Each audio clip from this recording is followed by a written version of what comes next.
నమస్తే, welcome to hit TV. నేను నరేష్. మనతో పాటు సామాజిక విశ్లేషకులు, రాజకీయ విశ్లేషకులు కేఎస్ ప్రసాద్ గారు ఉన్నారు. సార్ నమస్తే. నమస్తే అండి. సార్, పవన్ కళ్యాణ్ చెన్నై టూర్ పైన ఏం చెప్తారు మీ స్టైల్లో? ఇక్కడ ఏదో చెప్పడానికి ఏం లేదండి. వీళ్ళందరూ బీజేపీ కబంధ హస్తాల్లో చిక్కుకున్న పౌరాల చకోర పక్షులు. వాళ్ళు నరేంద్ర మోడీ గారు ఓ చేతికి పవన్ కళ్యాణ్, ఓ చేతికి చంద్రబాబు నాయుడు గారు, ఓ చేతికి పురంధేశ్వరమ్మ, ఓ చేతికేమో ఓ వేలికేమో పవన్ కళ్యాణ్ని కట్టుకొని ఎవరి ఆట వాళ్ళని ఆడిస్తున్నారు. ఓకే. ఇవాళ పవన్ కళ్యాణ్ గారికి పంచాయతీరాజ్ శాఖ మంత్రిగా ఉప ముఖ్యమంత్రి హోదా ఉండి కేంద్ర ప్రభుత్వంతో సత్సంబంధాల్లో పంచాయతీరాజ్ శాఖ పరంగా విపరీతమైన నిధులు తీసిరేవాళ్ళు కేంద్ర ప్రభుత్వం నుంచి. ఎక్కడి మంచి పని చేసేస్తాడు అని చెప్పి టాస్క్ ఇచ్చారు. సనాతన ధర్మం బట్టలు వేసుకొని ఎలాగో నటుడు కాదు, నటించు, నీకు దేవుడి మీద భక్తి ఉన్నా లేకపోయినా, మీ అనవనములకి నీకు దేవుడి మీద భక్తి లేదనే విషయం ప్రపంచం అందరికీ తెలిసిన కొత్త కథ రూపంలో ఇప్పుడు చూడు, హీరోలు విలన్ వేషాలు వేసుకోవడం రక్తి కట్టిస్తారు. జగపతి బాబు, శ్రీకాంత్ గారి లాగా ఇలాగ నువ్వు కూడా బాబు అలాగే పని కానీ ఇచ్చే అని చెప్తే మనోడు సనాతన ధర్మం వేషం వేసి తిరుపతిలో జరిగిన దానికి కింద నుంచి పైకి మెట్లు కడిగి వెళ్ళి సారీలు చెప్పించడానికి వాటికి కంకణాలు కట్టుకోగానే, సార్ ఇక్కడ సనాతన ధర్మం అని చెప్పి మా ప్రాణాలు తినేస్తాను ఏడు సార్ అని మళ్ళీ 2వ తాడు కంప్లైంట్ ఇచ్చింది. 2-3 తాళ్ళు. ఆ 2-3 తాళ్ళు పపట్ షోలో కంప్లైంట్ ఇవ్వగానే, నీ షో ఆంజనేయుడు రోల్కి పరిమితం చేస్తున్నాం, రామాయణంలో ఆంజనేయుడు రోల్ ఎప్పుడు క్లైమాక్స్లోనే వస్తుంది, అప్పటిదాకా ఓపిక పట్టని చెప్పి ఇక్కడ కార్యక్రమాల్లో ఎక్కడ బాధ్యత వహించనివ్వకుండా టక్కని చెన్నై, గతంలో అమరావతి, ఎక్కడ ఆంధ్ర ప్రజలు ఎక్కడైతే ఉంటారో అక్కడ ఎలక్షన్ క్యాంపెయినింగ్ మహారాష్ట్ర, అలాగే ఢిల్లీలో తెలుగు వాళ్ళు ఎక్కడ ఉంటే అక్కడ క్యాంపెయినింగ్, ఇప్పుడు తమిళనాడు, ఎందుకంటే ఉత్తరాదిని పాగేయడానికి ప్రయత్నిస్తున్న దగ్గర మనవాడిని మధురై అన్నామలైని కల్పిస్తే, అన్నామలైని ఏడీఎంకి వాళ్ళు తన్ని తగిలిసినా సరే ఏడీఎంకి నుంచి ఏ విధంగా సపోర్ట్ లేకపోయినా సరే కాపాడుకోవడానికి పవన్ కళ్యాణ్ అనే కొత్త అవతార పురుషుని పెట్టారు. ఆ విజయన్ ఒక పక్క పార్టీ పెట్టి, తమిళనాడులో విజయకాంత్, విజయ్, కమల్ హాసన్ లేటెస్ట్గా పార్టీ పెట్టి వీళ్ళందరూ శరత్ కుమార్ లాంటి అందరూ ఏందో అందరికీ తెలుసు. సినిమా వాళ్ళు పుష్టీకరిస్తారో లేదో కూడా ప్రజలకి ఇంకా బాగా తెలుసు. అక్కడ ద్రవిడ సంస్కృతిలో వాళ్ళు ఎవరిని ఎంటర్టైన్ చేయాలో చేయకూడదు, డిఎంకే వర్సెస్ ఏడీఎంకేలో ఎవరెవరికి ఎలాంటి పరిరక్షణ ఉందో, రాజకీయ వారసత్వంలో డిఎంకే పరంగా స్టాలిన్కి కరుణానిధి గారి కంటిన్యూషన్ బాగా చేసాడు కాబట్టి ఈ లీడర్షిప్ని 5 సంవత్సరాలకు ఒకసారి వాళ్ళు పార్టీలు మార్చేస్తారు కాబట్టి ఏడీఎంకే ముసుగులో బీజేపీ చేస్తున్న కొత్త రాజకీయ ఎత్తుగడలకి వాళ్ళు ఎలా చెక్కులు పెడతారో రేపు ఎలక్షన్ చెప్తారు సమాధానం. ఈ మీన్వేలు మనోడు ఉనికి కోసం ఎప్పుడూ అర్రులు చేసేవాడి దగ్గర ఆంధ్రప్రదేశ్లో ఇండిపెండెంట్గా నువ్వు చేసి చచ్చేది ఏం లేదు, బీజేపీ పరంగా కూడా మీ ఇద్దరు కలిపి చేసినా మాకు ఉద్ధరించేది ఏమీ లేదు. తెలుగుదేశం ఆచ్ఛేదం లేకపోతే ఒరిజినల్ బీజేపీకి అండ్ పవన్ కళ్యాణ్ ఒక పార్టీకి, పవన్ కళ్యాణ్ ఒక వైబ్రేషన్స్కి దమ్మిడి ఉపయోగం లేదు వాళ్ళ వలన. అంతేనా సార్? జీరో. అందుకని ఏం చేస్తారు, పవన్ కళ్యాణ్ వల్ల మన టీడీపీ గెలవలేదంటే లేదు, టీడీపీ వల్ల పవన్ కళ్యాణ్ బతికి పట్టుకట్టాడు. చాలా మంది లేదని అనుకుంటారు. మీరు నేను కాదు, ఇంత నిజంగా అంత కన్సిడరేషన్ ఉంటే బీజేపీ వాళ్ళు ఇతనికి ఇంకా డైరెక్ట్ గా ముఖ్యమంత్రి కూర్చోపెట్టింది. కానీ మెసేజ్ ఏం పోయింది, జనసేన టీడీపీతో కలిసింది కాబట్టి జనసేన 100% స్ట్రైక్ రేట్ వచ్చింది, అది టీడీపీకి ప్లస్ అయింది అని చాలా మంది మాట్లాడుతున్నారు. చాలా బాగా పవన్ కళ్యాణ్ తక్కువ సీట్లు ఒప్పుకోవడం గ్రేట్నెస్, ఆయనకు అంత సత్తా ఉంది. మొదటి దానికి దిక్కులేనప్పుడు కలదానికి కళ్యాణం చేస్తావా? తర్వాత పుండుకి తగ్గలేదు అంటే దెబ్బ తగిలింది, నూనె రాసుకుంటే దెబ్బ తగ్గుతుందంటే దీనికే నూనె లేదురా బాబా అని ఇంట్లో చెప్తుంటే ఊర్లో ఉండమని చెప్తావాడనా? అలాగా 14 నుంచి పార్టీ పెట్టిన మొదటిసారి 2% ఓటు దగ్గర జస్టిఫై చేశారు కూటమికి. తర్వాత సొంత పత్రాలు అలగబెట్టినప్పుడు 6% దగ్గర ఓటు బ్యాంకు 5.77.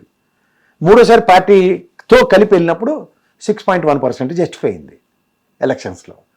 సో అప్పుడు ఏమైంది, స్వతంత్ర ప్రతిపత్తిగా డబుల్ డిజిట్ పార్టీకి తెచ్చుకోలేని ఒక పర్సంటేజ్ ఓటు బ్యాంక్ ఉన్న పార్టీతో ఎవరికి ఉపయోగం? తర్వాత పార్టీ ఆవిర్భావ సభలో పేలిన అసందర్భ పేలాపాలకి అన్నదమ్ములు ఇద్దరు, ఆ దెబ్బ నుంచి ఎక్కడైనా సౌండ్ ఉందో చూడండి ఇద్దరిది.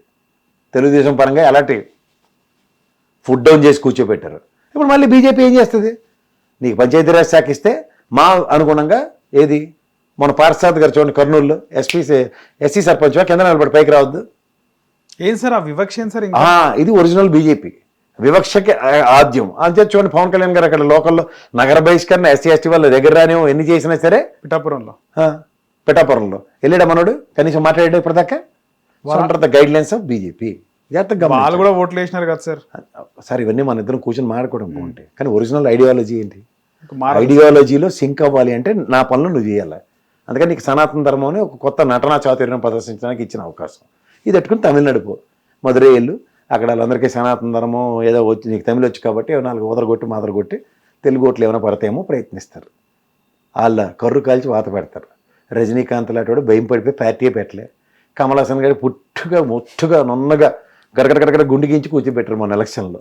సో ఇలాంటివన్నీ తమిళనాడులో జరుగుతుంటే ఆ విజయకాంత్ ఏమో ఆసనాలు వెళ్ళాక బొక్కబోర్లో పడి ప్రాణమే పోయింది ఆయనకి, ఇంకా రాజకీయాల్లో లేనే లేడు ఆయన.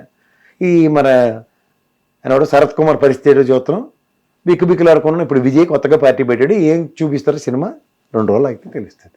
విజయ్ డెడ్ అగెనిస్ట్ ఈ సనాతన ధర్మానికి. అందరూ అగెనిస్ట్. ఎవడు సంస్కృతి, ఎవడు సాంప్రదాయాలు, ఎవడు సనాతనం కాదు. మెడ్రాస్ ఏం సార్ పరిస్థితి? మెడ్రాస్ లో నార్మల్ గా వాళ్ళకి ప్రాంతీయ భావజాలం ఎక్కువ ఉంటుంది సార్.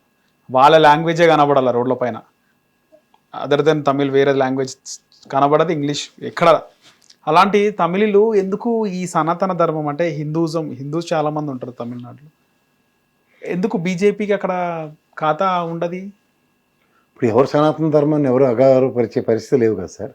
ఇప్పుడు ఏడీఎంకే పరిపాలనప్పుడు జయలలితమ్మ చేసిన పనులు, జయలలితమ్మ వదిలేసిన తర్వాత అదే పనులు కంటిన్యూ చేస్తున్న స్టాలిన్ గారు డిఎంకే.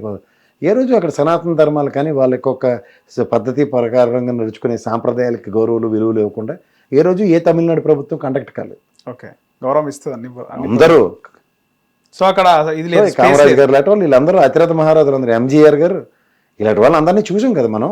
చూసిన తర్వాత ఎక్కడ వాళ్ళ సంస్కృతి సాంప్రదాయాలకి విఘాతం కలగకుండా అక్కడ ప్రభుత్వాలు నడిపించుకుంటున్నప్పుడు కొత్తగా వచ్చి మేము ఏదో కాపాడేస్తాం పరిరక్షిస్తుంటే ఎవడని నమ్ముతారు? ఇలాంటి వాళ్ళని అసలు వాళ్ళు ఎక్కడ పెట్టాలో అక్కడ పెడుతూనే ఉన్నారు. పొలిటికల్ వ్యాక్యూమ్ ఉందా లేదా అన్నది టెస్టింగ్ మాడ్యూల్ ఉంది అక్కడ. ఈసారి ఏడీఎంకే ఓటు బ్యాంక్ అని ఎవరు ఎన్ని రకాలుగా చేర్చగలరో ప్రయత్నాలు జరుగుతున్నాయి. ఏడీఎంకేకి ఒక స్టాల్బోర్డ్ లీడర్ లేడు, పళనిస్వామి. ఇంకొతను అంటే కొన్నాళ్ళు ముఖ్యమంత్రి ఎలగబెట్టాడు ఫస్ట్, పన్నీర్ సెల్వం. వెళ్తే ఏమవుద్ది? వాళ్ళకి ఒరిజినల్గా అంత డైమెన్షన్స్ అగ్రెసివ్ పాలిటిక్స్ చేయడానికి. చిన్నమ్మ ఇంకా అంతేనా సార్ పాలిటిక్స్ లో? ఎత్తేసారు గట్టిగా. ఇంకోసారి మళ్ళీ అందంటే జైలేట్ అవుతారు మళ్ళీ తీసుకెళ్ళి. ఆ బీజేపీ వాళ్ళు అసలు వదిలే సీనే లేదు. లేకపోతే ఆమెకు బాగా స్కోప్ ఉండే కదా సార్. అంత సీన్ లేదు కానీ సీన్ ఉన్నట్టు క్రియేట్ చేసుకుంది, అంతకన్నా ఇంకేటి. సీన్ ఉన్నట్టు క్రియేట్ చేస్తే కాలు మొక్కించేస్తే ఎవరుకుంటారు వాళ్ళు. మోడీయే మెడల్ ఉంచినాడు అని చెప్పి తెలిసింది, అందులో డౌటే ఉంది. జయలలితమ్మకే దిక్కులేదు, తీసుకెళ్లి ఎత్తి కూర్చోబెట్టరు బెంగళూరులోను. ఈవిడని తీసుకెళ్ళి అదే చేస్తే షాపింగ్ గీపింగ్లు చేసింది. పళనిస్వామికి ముఖ్యమంత్రి వరించింది, ఇంకా అప్పుడు వరిస్తుంది. అతను వద్దని చెప్పి అతను అయితే డైరెక్ట్గా యాక్సెస్ ఇచ్చేస్తుండే బీజేపీకి అని చెప్పి పళనిస్వామిని తెచ్చారు. చూద్దాం 4 రోజులు ఎన్నాళ్ళు ఉంటుంది, ఇంకా ఎలక్షన్ దగ్గరలోనే ఉంది. ఈ పవన్ కళ్యాణ్ ఏటో ఉద్ధరించి వెళ్ళి వెళ్తాడు, ఇక్కడ టాస్క్ ఇచ్చారు, ఆడికి వెళ్ళి 4 రోజులు నటించారు. స్టాలిన్ పరిస్థితి ఎట్లుంది సార్? బ్రహ్మాండంగా ఉంది. ఎలక్షన్ అయిన తర్వాత తెలుస్తుంది సార్, ఇప్పుడేం లేదు. డిఎంకే ఏడీఎంకే రోల్స్ ఎట్లా ప్లే అవుతాయంటే అక్కడ 5 years. వాస్తవానికి అక్కడ తమిళనాడులో డిఎంకే అన్న డిఎంకే 2 పార్టీలే కదా సార్. అవును, డి అంటే డి, ఇంకా అదర్ దెన్ విజయ్ పార్టీ కూడా పెట్టినాడు. విజయ్ కొత్త బీజేపీ, ఇంకేమున్నాయి సార్? ఇంకేం లేవు అంతే. ప్రెసెంట్ అయితే అవే అవి రెండింటికి పాలిటిక్స్ లో ఉన్నవి, రెండింటికే ఉంటది. పవన్ కళ్యాణ్ వల్ల బీజేపీ కొరికేది ఏం లేదంటారా? ఏముంటుంది, దమ్మిడి ఉండదు. ఇక్కడే దిక్కులేదండి, అక్కడే ఉంటుంది. సార్ రజనీకాంత్ గురించి ప్రస్తావించారు. రజనీకాంత్ గారు ఆయన పార్టీ పెడతా అంటే అందులోపే ఆయన పార్టీ పెట్టొద్దు అని దిష్టిబొమ్మ తగలబెట్టినారు. నువ్వు తమిళులు కాదు, నువ్వు మహారాష్ట్ర మరాఠీ అని చెప్పి. దీనిపైన ఏం చెప్తారు సార్? అంటే చాలా హర్ట్ అయిన ఆయన మరాఠీ వాడు తగలబెట్టడం అది కన్నా వాళ్ళు భారతదేశంలో ఎక్కడైనా నివసించే హక్కు ఉంది. అంతే కదా సార్. రజనీకాంత్ యాక్చువల్గా అంత అగ్రెసివ్ పాలిటిక్స్ చేయడానికి అతను ఇంటెన్షన్ లేదు. ఫస్ట్ ఆయన ఫ్యాన్స్తోనే కలయికలు జిల్లాల వారీగా ప్రాంతాల వారీగా పెట్టుకున్నాడు. అక్కడే ఆయన కంక్లూజన్ రిమార్క్స్ వచ్చాయి, it's not practically possible and feasible అని. అప్పుడే చేతులు ఎత్తేసాడు ఆయన. తర్వాత కమల్ హాసన్ వెంచరస్గా అన్ని పార్టీ మొత్తం అన్ని నియోజకవర్గాలు నిలబడ్డాడు. లాస్ట్కి పుట్టు మొలిగింది. వాళ్ళు శవరం అయితే కానీ వివరం తెలియదు కదా ఎవరికైనా. కమల్ హాసన్ విశ్వవిఖ్యాత నటుడు అంటారు, అవునా కదా. రామారావు గారి తర్వాత అంత చరిస్మాటిక్ పర్సనాలిటీ, అంత ఇది. ఆయనకే దిక్కులేదు, వెళ్ళి పవన్ కళ్యాణ్ అడవి చేస్తాడు. అన్ని సగం వాళ్ళ సినిమాలో డబ్బింగ్లు చేసుకుని సినిమాలు అవి, అవన్నీ ఎంటర్టైన్మెంట్ ఛానల్ అంతే. హిట్ టీవీ యాప్, ఇందులో short news, live news, entertainment shows, movies, digital magazines తో పాటు మీ జిల్లా వార్తలను కూడా ఫ్రీగా చూడొచ్చు. ఇంకెందుకు ఆలస్యం, వెంటనే హిట్ టీవీ యాప్ ని డౌన్లోడ్ చేసుకుని ఫ్రీగా ఎంటర్టైన్మెంట్ పొందండి. Hit TV app, hit TV app, please download hit TV app. Hit TV app ని ఫ్రీగా డౌన్లోడ్ చేసుకుని ఎంజాయ్ చేయండి. మీకు నచ్చిన ఎంటర్టైన్మెంట్ కోసం హిట్ టీవీ యాప్ ని ఫ్రీగా డౌన్లోడ్ చేసుకుని ఎంజాయ్ చేయండి. హిట్ టీవీ యాప్ ని డౌన్లోడ్ చేసుకుని ఆస్వాదించండి, ఆశీర్వదించండి. ఇంతమంది సెలబ్రిటీలు హిట్ టీవీ యాప్ ని డౌన్లోడ్ చేసుకోండి అని చెప్తున్నారంటే ఎంత మంచి యాప్ ఆలోచించండి.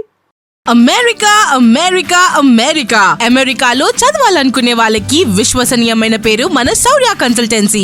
UK లో 1 year masters, UK లో 1 year masters, 2 years work permit up to 5 years visa. Contact Saurya Consultancy. Contact 89851 89851.